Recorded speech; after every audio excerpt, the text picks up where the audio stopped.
On our way to the community garden. There's a train in our way. There is a train. A very, very long train. It's, oh my gosh. Oh.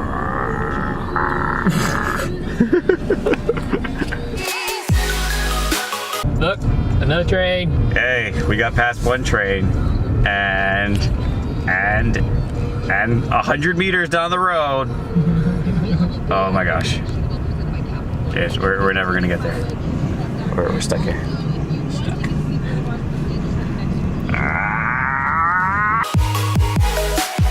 Oh yay, we're free! We're free! We're free! Goodbye, train! Wow, that's right more. Hello my lovely people, James and John here today, again at another community garden. This time we are in the city of Ontario, I believe, here, John? Ontario. So we are gonna take a tour of this place, but before we do that, please click on the like and subscribe button below to support our video and support the content that we publish. And also, for any future videos you want to see us do or places you want us to go visit, comment down below and we will take a look at the comments and then we'll try to visit those places. So John, you want to tell us where we're at?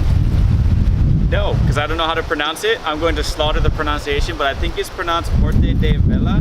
We actually have an interview with Ingrid, one of the volunteer coordinators and urban farmers here, who will not only tell us about this place, but also tell us the correct pronunciation of how to say it. All right, with that being said, let's go inside. My name is Ingrid Salazar, and my position at Huerta del Valle is as an urban farmer.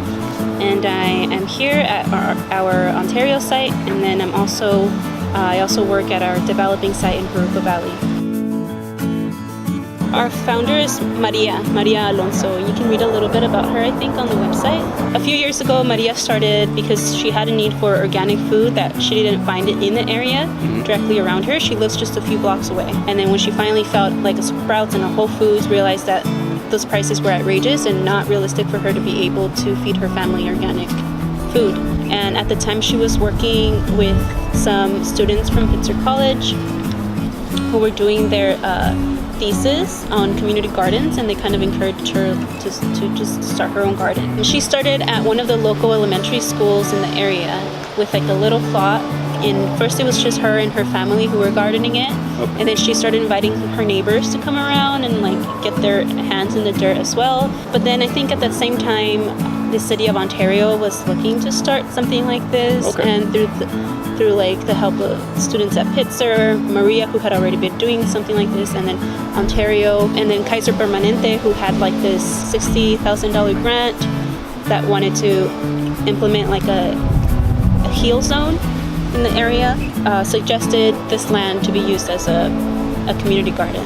That's how it got started. Okay. So the city doesn't necessarily fund this place.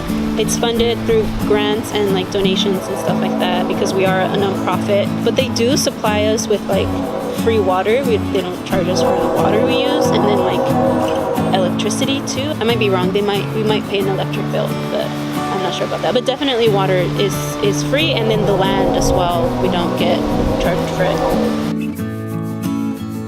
And how would you obtain a plot here or at the Garden-Huerta site? So here at Huerta we have 62 plots, and they're usually always full. Okay. And we're working on establishing a waiting list so that people so it can be fair, and people, when somebody goes, somebody can take up their space right away. Is the gardens, or both gardens, open year round? Yep, definitely.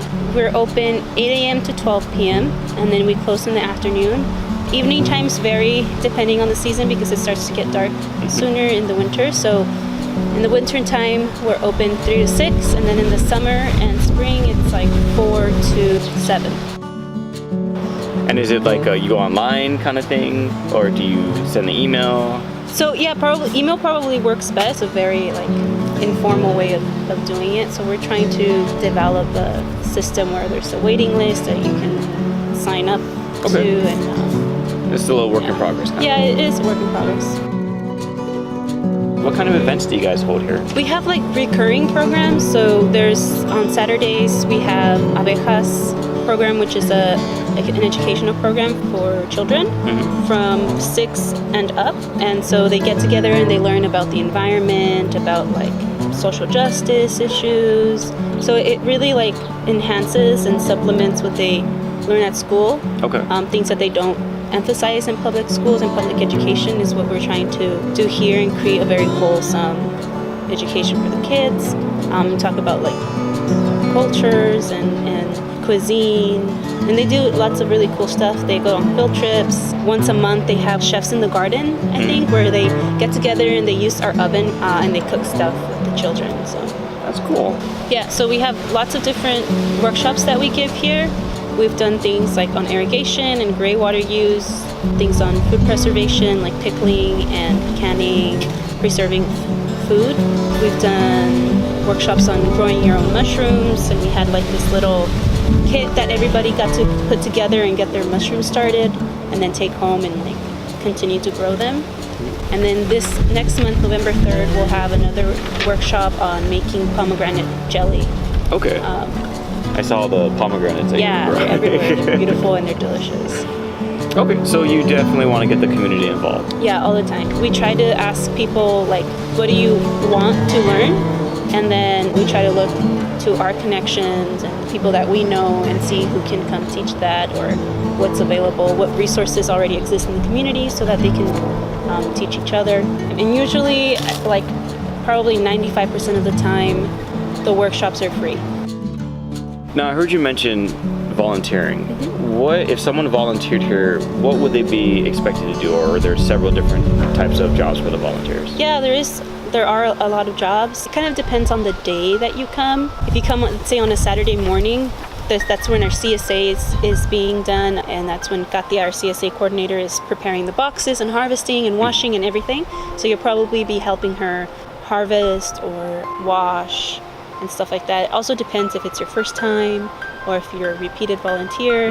You kind of know the ropes and stuff around here, then you'll be trusted with like, you know, harvesting and stuff like that, or you'll be trusted with helping somebody else get started and learn that stuff. We always have plenty to weed. We always have plenty to clean up. You'll see that on the ground. It's covered with wood chips almost everywhere. We're always like re-spreading, getting them nicely covering the ground. We also pick up like food waste from different food distributors in the area. So like on a Tuesday or Wednesday morning, if we have a load of food waste that comes in, volunteers will probably see them like dumping the food waste into our compost pile. Things that take lots of time and lots of hands, and we only have 4 farmers that work mostly part-time. So there's a lot of work to do on 4 acres that volunteer hands help a lot with. And so if someone wanted to volunteer here, how would they go about doing that? So if you wanted to volunteer, the best way would be to contact us at info@huertadelvalle.org, and then we can send you the details about that stuff.